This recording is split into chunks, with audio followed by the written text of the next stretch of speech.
হরে কৃষ্ণ।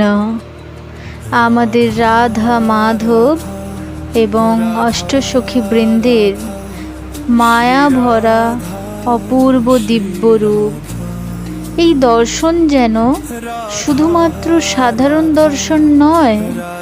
এই দর্শনের মাধ্যমে আমরা আমাদের জীবনের সমস্ত দুঃখ, কষ্ট, যন্ত্রণা, সমস্ত বোঝা দূরে সরিয়ে রেখে নিজেদের মনকে, নিজেদের আত্মাকে, দেহকে যেন শুদ্ধ করে তুলি, আনন্দে পরিপূর্ণ করে তুলি। তাই যখনই কোনো কারণে এই জীবনে লড়াই করে বেঁচে থাকতে গিয়ে কোনো কিছুর জন্য বোঝা মনে হবে আর পারছি না, তখন একবার আমার রাধা মাধবের শরণে গিয়ে নিজেকে উৎসর্গ করে দিও।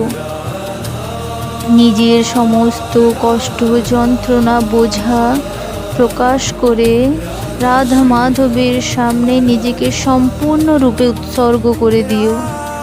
দেখবে যেন ম্যাজিকের মতো সমস্ত কিছুই মুহূর্তের মধ্যেই বিনষ্ট হয়ে গিয়ে, ধ্বংস হয়ে গিয়ে সমস্ত কিছু যেন শুভ মুহূর্তে এবং আনন্দে পরিণত হয়ে গেছে।